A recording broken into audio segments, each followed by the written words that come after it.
Bueno, bienvenidos. Nos encontramos una vez más en el canal. En este caso les estoy trayendo un video sobre la construcción de un modelo CRAB del taller LM Luthier. Es un modelo bastante particular de diseño propio del taller, hace varios años. Tuvo un par de modificaciones en el diseño. En este particular, el modelo que estamos haciendo es a pedido de un cliente que lo que le gustaba era que fuera un modelo con muchas láminas superpuestas. Entonces el cuerpo va a tener bastantes láminas. Y justamente eso es lo que estamos haciendo ahora. Estamos agarrando láminas de Pino Heliotis, Pino Brasil, Pinotea, y las estamos rectificando una por una. Esto es Pino Brasil y justamente primero fueron cepilladas y ahora con una pequeña lija o con un taco de madera y una lija, primeramente le sacaba las partes más gruesas y después terminaba de darle el acabado recto como para que cada una de esas láminas se juntara bien con la otra y no quedaran gaps de madera, de aire entre las maderas. Es un proceso, como van a ver, bastante largo, bastante tedioso. Estos modelos o este tipo de construcción con muchas láminas lleva mucho tiempo. Suele ser más caro, obviamente, que hacer un instrumento con uno o dos bloques de madera. Pero bueno, visualmente marca una diferencia. Son modelos que realmente visualmente impactan bastante. Lo único que tiene es que el modelo Crab es bastante grande en sí el cuerpo, por tanto encontrar las láminas de ese largo y demás. Aparte, estas son láminas recuperadas. Yo utilizo para la mayoría de mis proyectos, excepto que el cliente lo quiera y quiera utilizar maderas exóticas o compradas. Las maderas que utilizo en el taller son maderas recicladas, recuperadas de la calle. En este caso, recuperadas de persianas o maderas así de decks o demás que sirvan, bueno, en este caso persianas, ¿no? Por el espesor que se necesitaba para cada madera. Para dar esa visual de un laminado muy seguido. Van a ver que eh, puse un video largo, o sea, una parte larga, grabé bastante como para que vean que realmente hay que hacer un trabajo en cada una de las láminas para conseguir un encolado que quede realmente bien, que no quede, digamos, grotesco, que no se noten las líneas entre madera y madera. Luego de esto, básicamente seleccioné qué tipo de madera iba a ir como para que quede en abanico, o sea, desde el centro hacia afuera, que queden las mismas maderas de los dos lados pino, o sea, una lámina de pino, una de pinotea, una de pino Brasil, como para que aparte visualmente tenga un sentido y que no sea simplemente eh, distintos colores sin ningún tipo de, de lógica, digamos. Ese es el taco central. El taco central no era un laminado tan grande, sobre todo porque quería asegurar la fuerza en la apoyatura del puente, los micrófonos y obviamente el mástil. Acá estoy cortando el laburo ya encolado. No hay mucho que decir para este proceso. Básicamente lo que más cuesta es cortar todas las curvas que tiene el modelo. Estoy grabando el video ya empezado para que puedan ver cómo es el proceso sobre las partes más interesantes del curvado más grande. Las otras partes no son tan complejas, digamos. Pero bueno, como ven, tengo que ir moviendo la pieza. O sea, no hago un solo corte, un solo movimiento, sino que ir buscando el corte de la sierra. No estoy diciendo nada importante, digamos. Pero básicamente se trabaja bien todos los pinos y demás. El taco central no había que cortar demasiado del taco central, eran las maderas más duras. Y la pinotea se trabajaba muy bien. Me quedó un cuerpo bastante, digamos, con un espesor bastante chico. Esto es buscado porque el cuerpo en sí es muy grande y ya va a ser un buen contrapeso al mástil. No es necesario que sea un cuerpo demasiado ancho, porque si no, de hecho, se te pasa de peso y queda muy poco práctico, poco ergonómico. Eh, y básicamente es tener mucha paciencia en ciertos lugares para que la sierra no se te frene, no te doble mal y no se corte la sierra. Puede suceder. Ahí está el modelo cortado en formato grosso, después hay que rutearlo. Acá ya es una vez ruteado y con los cantos lijados. Y acá estoy haciendo el lijado de la parte frontal. Recién lo que vieron es los cantos de atrás, que son como cantos más chiquitos. Este es el canteado de la parte frontal, que es como un canteado bastante más redondeado, más marcado. Y esto lo hago netamente a mano. En su momento analicé el hecho de hacerlo a CNC, y la verdad que yo por lo menos por ahora no le encontré la practicidad, porque el CNC también tiene sus cuestiones en qué tipo de madera vas a trabajar, cómo la vas a trabajar. eh, Obviamente con la persona que lo sepa, y si tenés una máquina CNC, si uno tiene una máquina CNC, tenés que estandarizar mucho de los trabajos para poder utilizarla, porque no con cualquier madera podés utilizar la misma fresa de la misma manera, que ataque a la madera de la misma forma. Eso es por lo menos lo que tengo entendido yo. A mí me... Tendría la posibilidad de hacerlo por CNC. Al diseño lo tengo digitalizado y todo, pero me sigue sirviendo hacerlo a mano. Le busco yo cuánto, cuánto canto va a tener, cómo va a ser la panza de ese canto. Muchas veces dependiendo lo que el cliente quiera, si lo quiere mucho más pronunciado, menos.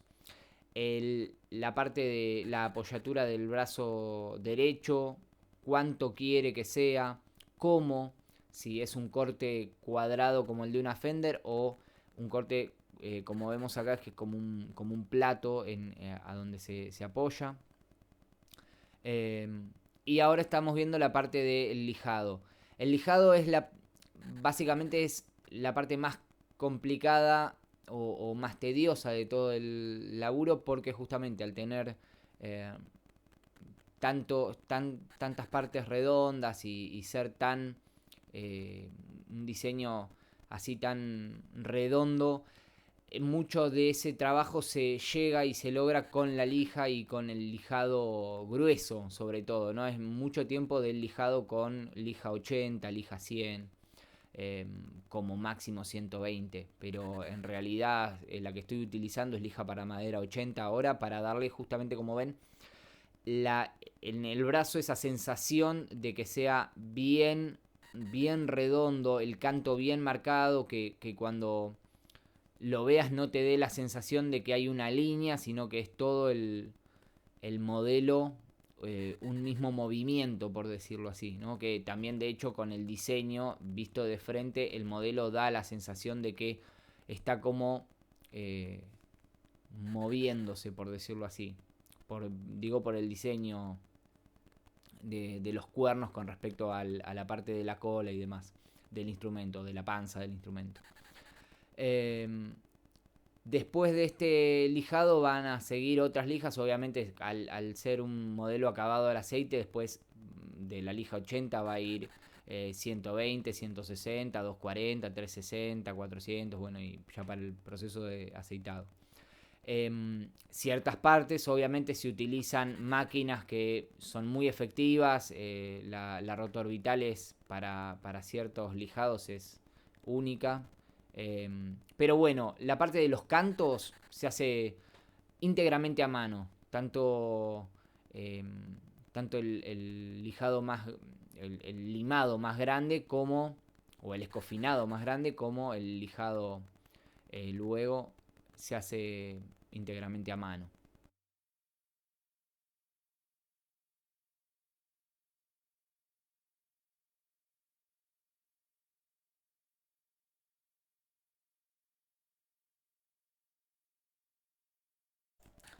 Y justamente con respecto a esto hay que tener en cuenta que, y en este modelo en particular, porque tiene muchas curvas, contracurvas y demás, siempre lijar la parte de los cantos, o sea, perdón, de a donde la madera va contra la lija, como en esta parte que estoy llegando ahora, se complica mucho más.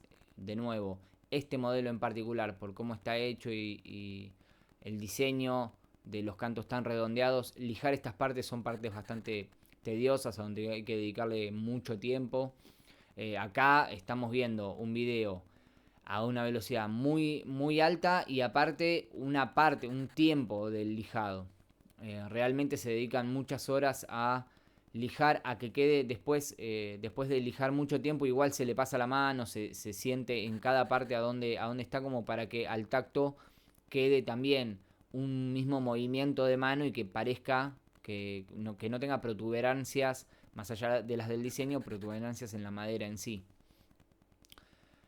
Ahí estoy mostrando un poco cómo quedó después del trabajo de lijado. Eh, y bueno, acá una foto como para ver el panorama completo. El agujereado de la circuitería, en este caso era un modelo estéreo, o sea, iba a tener dos salidas. Acá estoy cortando el mástil. El mástil está hecho de, o sea, esta madera que estoy cortando en particular es guatambú. Es también madera reciclada, obviamente, como todas las demás.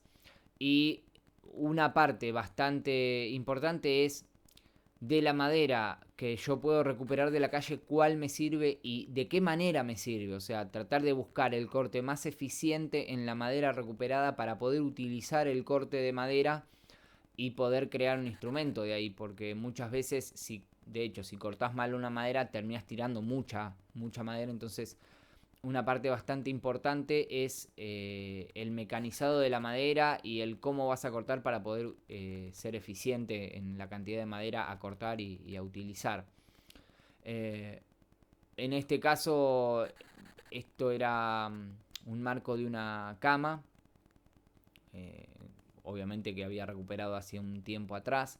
Lo que tiene de bueno estos cortes es que ya son muy estables, por tanto ya no es necesario ver cómo va avanzando la madera o cómo se va moviendo, porque básicamente no se mueven estos pedazos de madera, sobre todo porque el guatambú suele tener un movimiento bastante nervioso. Si se compra verde la madera, o si se compra así de un aserradero recién talado del árbol, o de depósito de una maderera, básicamente lo más probable es que se termine revirando.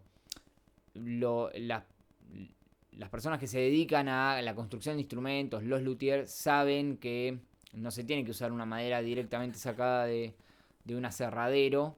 Pero bueno, mucha gente que se está mandando hoy en día compra una madera en un aserradero y se pone a trabajarla, y por lo menos la experiencia mía ha sido que se ha doblado bastante, ¿no? En mis comienzos lo he hecho y la verdad que han revirado mucho los pedazos de madera. Acá estoy, bueno, saqué las dos piezas para realizar el mástil. El mástil siempre los uso multilaminados, o siempre que yo pueda, digamos. Yo recomiendo al cliente que viene a pedirme un instrumento hacer un mástil de por lo menos 3 piezas, 5, o sea, he hecho de 5 piezas, he hecho de 7 piezas y demás también, con láminas realmente chicas. Eh, Estructuralmente sirve al instrumento que tenga 3 piezas, lo hace más estable, o sea, se suele torcer menos. Esto no quiere decir que un mástil hecho con un solo tablón de madera no sea estable, no. Hay muchas violas que son hiper estables y que están hechas con un solo tablón. Pero si querés asegurar la estabilidad, que sea más de una pieza, lo hace, digamos. Acá de nuevo estoy rectificando las maderas que me vieron cortar recién para hacer las láminas internas. En este caso el instrumento tenía 5 piezas de madera. Dos de ellas eran oscuras y 3 más claras. Y básicamente estoy haciendo el mismo trabajo que me vieron hacer al principio con las láminas para el cuerpo. En este caso en particular el trabajo tiene que ser, es más exhaustivo todavía porque es una extensión mucho más larga. En las maderas hay que asegurar muy bien cómo se rectifica esas maderas. Yo lo hago a mano, hay muchos constructores que, o sea, esto está cepillado, pero yo aparte lo termino a mano, fijándome que se encolen bien. Hay otros que con el cepillado ya se quedan tranquilos. Yo suelo trabajar sobre esto. Podemos llegar a discutir el tema de la eficiencia o no. A mí me funciona. Eh, y la verdad que hay veces que él con el cepillado no te logra. O pasarle un cepillo manual. Si tenés el cepillo perfectamente afilado, vas a tener un buen laburo. Pero muchas veces eh, no tenés esos cepillos tan largos que aseguren estar haciendo un corte bien perfecto en la pieza. Y básicamente me ha dado buenos resultados ir fijándome a dónde está el gap de aire. Si vieron antes, marcaba con un lápiz y lijaba a ver a dónde me quedaba alguna parte en que la madera no estaba recta con respecto a la otra pieza, ¿no? Ahí están viendo cómo pasé el lápiz, lijo y me fijo a dónde está quedando algún gap de aire. Eh, bueno, ahí en primer plano en realidad se ve el mate. También otro punto a mencionar es después el encolado. Yo no muestro las partes del encolado, la verdad que no, obviamente tampoco es todo el proceso de construcción de un instrumento, porque sería súper tedioso, ya así en velocidad rapidísima y solo unas partes es bastante tedioso. El encolado lo hago siempre con Titebond en las partes donde va a verse afectado la vibración del instrumento. Esto es cuerpo, mástil, diapasón. Todos estos se encolan con Titebond. Y luego otras cuestiones como si llega a tener una chapa, una lámina, una tapa en la pala, por ejemplo, no lo pego con pegamento poliuretánico o con alguna cola de, de, de menor calidad y que menor calidad que la Titebond, que es una específica, es súper cristalina con respecto a las colas vinílicas. La Titebond es alifática y es mucho más cristalino el encolado que tiene.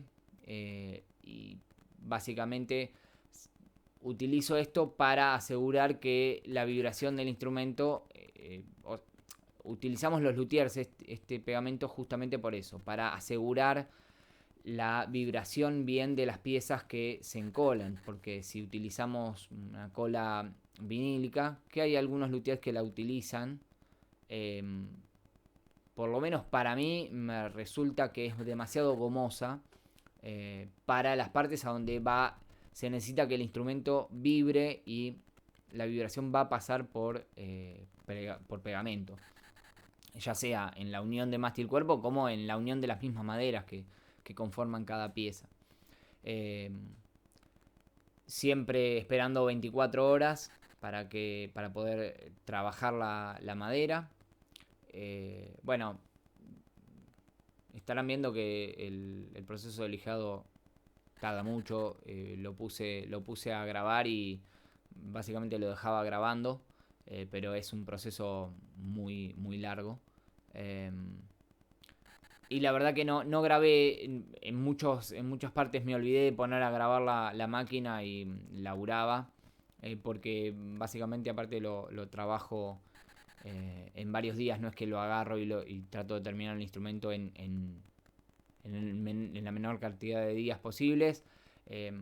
Muchos procesos es mejor dejarlos de un día para el otro para asegurar que las maderas se estabilicen, sobre todo cuando se hacen cepillados muy grandes sobre las maderas.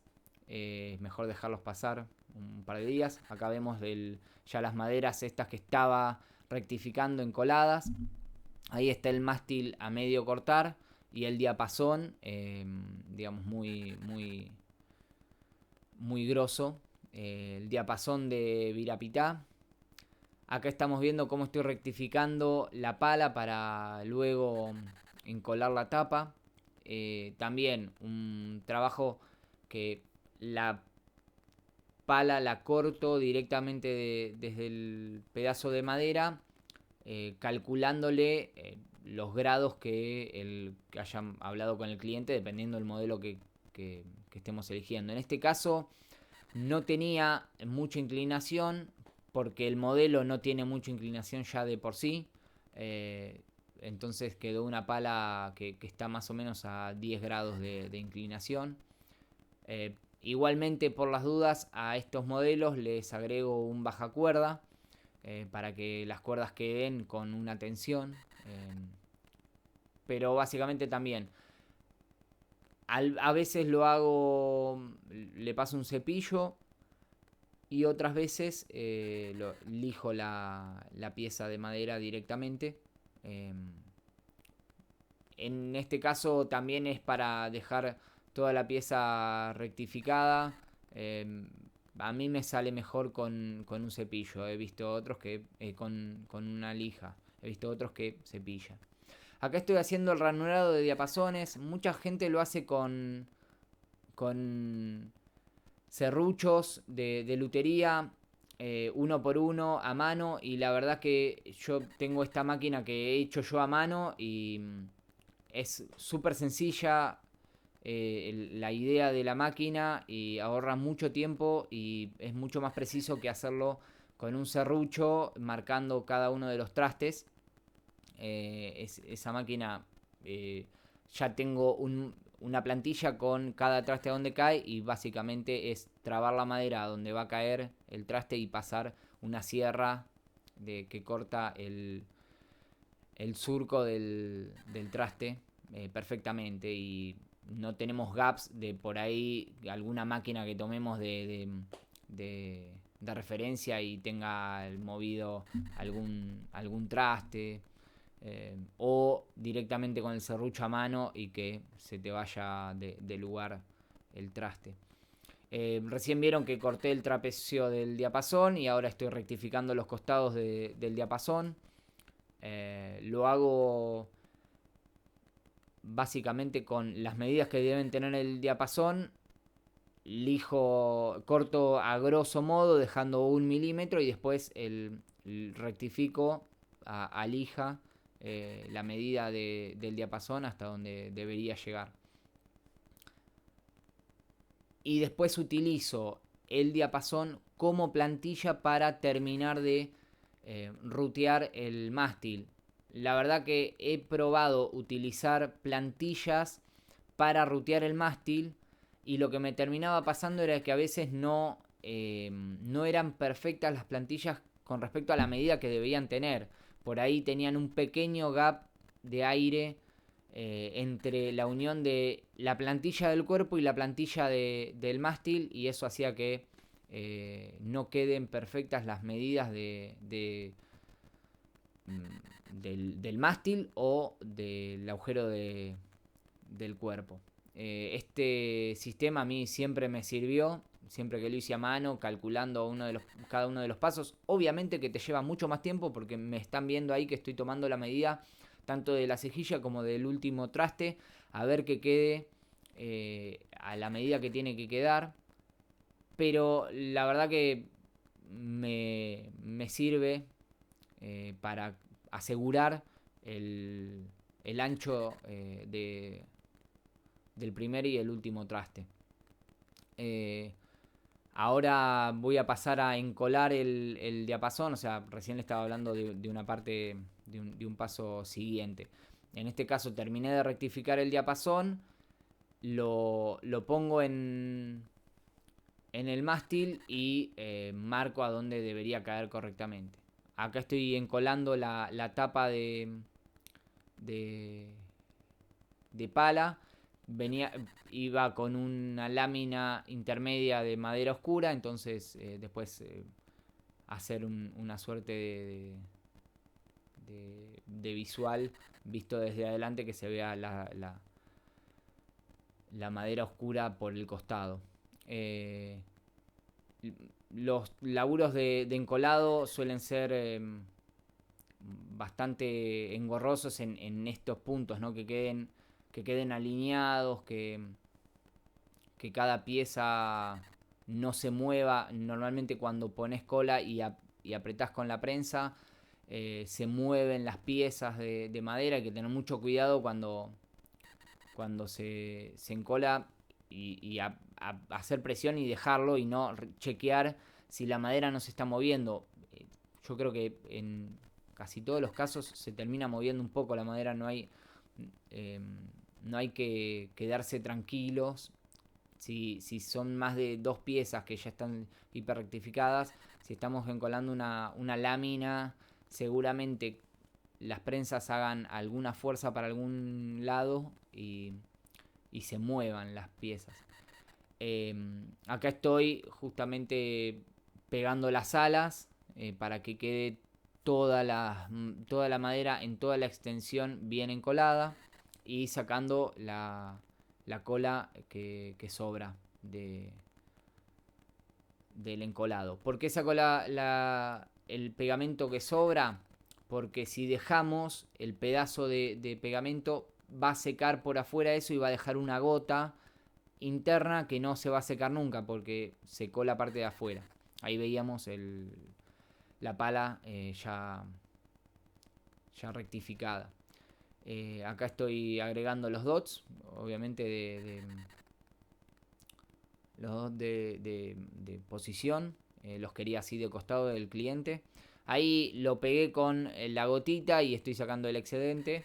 No hay que hacerlo con la mano, pero me había olvidado de comprar guantes y bueno, lo limpié con la mano. Y ahí rectificando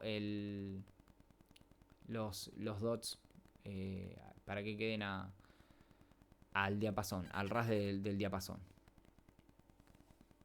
Después de esto sí va a ir la parte de encolado para luego después poner los dots de costado. Ahí muestro cómo es el encolado. Yo me tomo bastante laburo en el encolado. Hay otros que le ponen una sola tira de madera con 3 o 4 prensas que prensan en teoría toda la pieza, pero la verdad que yo muchas veces me encuentro con que depende cómo haga la fuerza el encolado, no quedan todas las puntas o todos los bordes del diapasón pegados perfecto. Con esa manera tardo más, pero me aseguro de tener toda la pieza encolada. Acá haciendo el logo del Crab, la C es parecida, simplemente parecida a un juego de los 80, muy conocido, pero es solo parecida, no hay ninguna intención de que parezca igual. Ahí está laburando cada letra. Como verán, todo el trabajo es a mano. O sea, como mucho utilizo máquinas manuales, pero bueno, cuidado ahí que las piecitas se caen y uno puede llegar a perderlas y tener que hacerlas de nuevo. Me ha sucedido. Pero bueno, la verdad es que todas las piezas se hacen a mano, se laburan a mano. Uso máquinas, pero solo de manera máquinas manuales. Como mucho tengo la sierra sin fin, pero después todas las piezas se hacen trabajándolas a mano. Básicamente todavía conservo esa forma. Si el día de mañana cambia porque se necesitan otras cosas, se hará. No tengo problema con esto. No soy un talibán de las técnicas, pero por ahora me hallo muy bien haciéndolo a mano, porque así llego a lo que el cliente quiere y no a lo que a mi diseño le queda mejor o me es más práctico para mí. La verdad es que lo que estamos haciendo los luthiers es satisfacer a un cliente que pide ciertas cuestiones. Obviamente cada pedido o cada cosa particular que se le hace a un cliente es trabajo que se agrega a la mano de obra y sale más caro. Por tanto, si podemos hacer un instrumento súper personalizado, eh, si hay financistas, como diría en la película Nueve Reinas, muy conocida acá en Argentina. Eh, habiendo, habiendo financiación se puede hacer todo todo lo que uno quiera a mano. Bueno, básicamente, como verán, primero lo corté con la sierra de calar y ahora estoy rectificando cada una de las facetas de las letras a mano. Cada piecita como para... Porque aparte yo utilizo logos que van a relieve, me parece que dan una muy buena sensación a la vista. Quedan diferente que algo que queda empotrado. El encolado que queda a nivel queda bien, pero esto creo que le agrega una sensación, o sea, de hecho es una sensación 3D de relieve, porque está a relieve, y creo que justamente eso agrega un poco al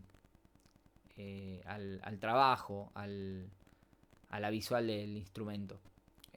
Para eso hay que rectificar los costados, porque de hecho tienen que quedar bien a la vista, y eso se hace a mano, ¿no? Como trabajo de... Eh, una aproximación al trabajo de joyería. Una aproximación, pero que no es muy próxima, es bastante alejada. Ojalá se pudiera hacer algo más así. Pero bueno, cada pieza se labura a mano buscando el diseño, el diseño del logo, tanto del nombre del modelo como el logo del taller. Y luego se pegan las piezas antes de aceitarse el instrumento. Esto es una pavada, pero alguna vez me ha pasado de aceitar la pala. El brazo me pasó en un modelo que no tenía pala. Aceitar el brazo antes de pegar el logo que va en el brazo, en el cuerno más grande. Y después tener que pasar trementina en la parte, lijar, ver bien que no haya quedado aceite en la parte donde tenía que ir el logo y luego pegar el logo. La verdad que una sola vez me pasó y me sirvió de experiencia para aprender y para luego chequear siempre y estar consciente de los pasos que voy dando en cada uno. Uno va ganando experiencia por medio de los errores. No hay otra, la verdad que no hay otra. No te va a salir nunca de una bien. Y puede que en el medio de que hayas hecho algo bien te pueda volver a pasar un error, a veces de principiante. Eso suele suceder. La cosa es empezar de nuevo y volver a hacerlo, ¿no? Tratar de chantárselo así como está, solo para no perder trabajo o tiempo, no estaría bueno. Pero pasar puede pasar, tranquilamente. Acá vemos que le estoy dando el contorno a la pala. También el contorno es buscado. A veces algunas palas las he hecho filosas, o sea, con los cantos bien marcados, bien cuadrados. A otras les he dado facetas y en los últimos modelos del Crab por lo menos los estoy redondeando a las palas, ¿no? Tanto en las puntas. Uy, disculpen el movimiento de cámaras que se ve que no enganchó bien el pie. Y últimamente a los Crab los estoy haciendo con un diseño redondo, tanto de silueta como de canto. Y siempre utilizando lo que les decía, la lámina de madera oscura para que siga el contorno de la pala y dé esa sensación de poder ver una linita oscura desde adelante también. Acá estamos haciendo el proceso de entrastado. Cada traste lo corto a medida y doblo el traste para que luego cuando lo encole no entre. No solo lo voy a apretar, sino también lo voy a martillar. Ahora lo vamos a ver. Pero primeramente le doy como un arqueado a cada uno de los trastes. Y ahora lo que hago es, esto lo hago últimamente en todos los instrumentos y solo en los instrumentos de gama baja que igual no tienen accesorios de gama baja, son accesorios de gama media, pero los instrumentos los hago más rápido. No le agrego Titebond en el traste, pero yo a todos los demás modelos les agrego Titebond abajo del traste. ¿Por qué? Y les agrego una línea, no le hago una gota central, ni le pongo cianoacrilato, ni la gotita, ni pegamento super glue. No le pongo eso porque para mí es demasiado, o sea, la gotita, cianoacrilato abajo del traste me parece que es un pegamento demasiado duro, que lo único que va a hacer con las vibraciones del instrumento es romperse, porque al ser tan cristalino, la gotita se parte abajo del traste y deja de tener sentido. Aparte que lo que está haciendo es endurecer abajo del traste, y en realidad el pegamento lo que hace abajo del traste no es agarrar el traste, porque el traste se agarra solo a la madera por medio de las espigas que tiene. Lo que hace el pegamento es llenar el gap que pudiera quedar entre las espigas, entre la barra que tiene el traste abajo y el fondo del surco del traste que estás haciendo, del hueco del traste. La cola sirve para eso. Y entonces no es necesario. Si vos tenés que agregar pegamento para que se agarre el traste al surco que hiciste, entonces hiciste un surco demasiado grande y ese no es un buen trabajo. Hay muchos luthiers que lo hacen así y agarran el traste pegándolo. O sea, hablando exageradamente, ¿no? Porque por ahí el traste se agarra un poco, pero no se está agarrando bien porque hicieron un surco muy grueso. Entonces, esto no es lo mejor. Ya el traste se tendría que poder agarrar solo y agregas pegamento para llenar el gap de aire que podría quedar abajo y que quede todo en una sola pieza agarrada. Y lo hago con Titebond para que después, si es necesario reentrastar con calor, se deshace el Titebond y se puede sacar el traste sin problemas. Acá básicamente le estoy agregando como un hueco al mástil, porque el mástil quedaba, digamos, sobresaliendo del cuerpo, no es de los mástiles que quedan al ras. Así queríamos el modelo con el cliente, y para que el cliente pudiera slapear en esa zona, le agregué una hendidura para que se pudiera meter el dedo índice en ese lugar y poder estirar la cuerda para hacer el slap. Pero lo que tiene es que el mástil termina o desemboca en el mismo micrófono, por eso tiene los lugarcitos para las orejitas del micrófono Jazz Bass y termina al mismo nivel que el Jazz Bass. Ahí estaban viendo ya la circuitería, o sea, todos los lugares para todos los huecos de circuitería, y cómo quedaba el instrumento presentado. O sea, acá acabamos ya de presentar el instrumento y estamos haciendo el lijado final para el aceitado. Como siempre menciono en otros videos que tengo de aceitados y demás, esto es, de nuevo, agarrar la lija y darle hasta llegar a lo que queremos en realidad. Primeramente es un lijado bien fuerte con lija gruesa para sacar los distintos detalles que pudieran quedar de seguir trabajando con la pieza. Pero después es un trabajo bastante, si se quiere llegar a un acabado lindo y que con el aceite se sienta la madera, pero que no sea rugoso y que no sea un acabado salvaje, por decirlo así, no me sale la palabra ahora. Hay que darle con muchos niveles de lija, así el grano siguiente puede borrar las marcas del grano anterior. O sea, tenés que darle 100, 180, 240, 360, 400. Yo llego a 400 antes de pasarle el aceite. Y básicamente las primeras niveles de lija son tediosos y hay que darle mucho tiempo para asegurarse de sacar los detalles, las rayaduras que podríamos dejar por estar apoyando el instrumento acá o allá mientras que los vamos laburando. O sea, los instrumentos se marcan en el medio del laburo. No digo hacerle una hendidura ni romperlo, porque eso con lija no se puede curar, digamos.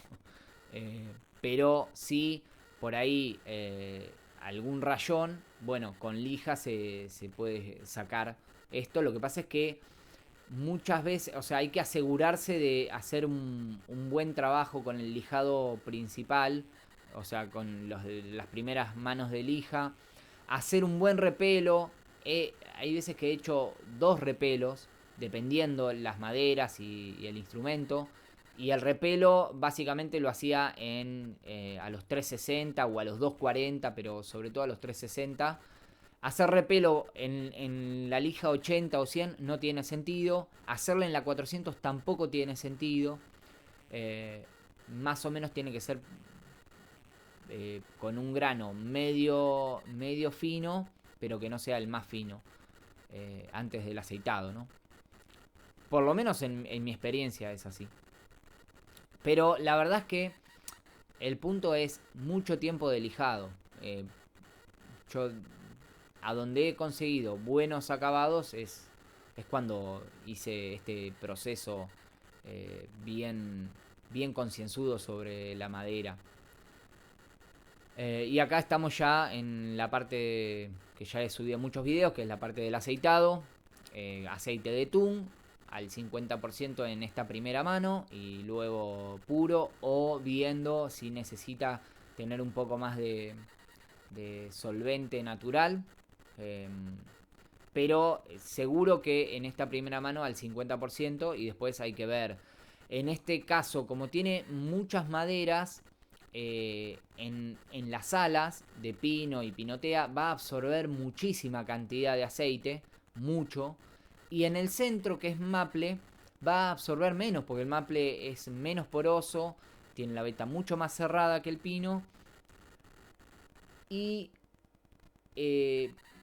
va a ser diferente a cómo absorba una pieza y otra. Entonces eso básicamente no hay una técnica particular, no hay una técnica general. Es particular el trabajo que hay que hacer con este tipo de piezas de madera. Si fuera una sola pieza de basswood o una sola pieza de maple, sería diferente. Pero en este caso hubo que ir viendo cuánto absorbía el mástil, el maple del centro, y cuánto absorbía el pino de los costados del cuerpo.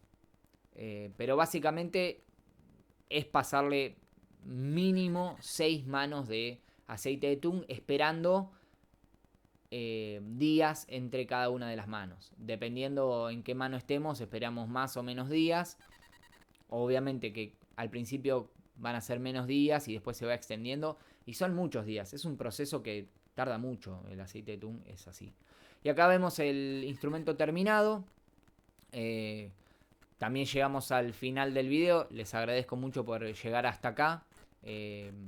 Si quieren, suscríbanse. Ya que llegaron hasta acá viendo un video de 44 minutos, podrían suscribirse y así ayudar a que crezca este canal.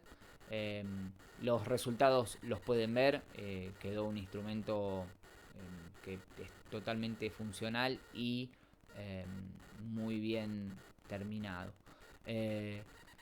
Les agradezco, nos estamos viendo en algún que otro video. No creo que vaya a ser un video tan largo. Me costó mucho hacerlo y sobre todo me olvidé muchas veces de poner a grabar la máquina. Y es medio frustrante cuando estás tenés la idea de hacerlo, pero la verdad que hay veces que uno está más metido en el trabajo que en estas cuestiones que son totalmente, para mí el canal es totalmente secundario. Pero bueno, les agradezco mucho llegar hasta acá y nos vemos en el siguiente video. Gracias.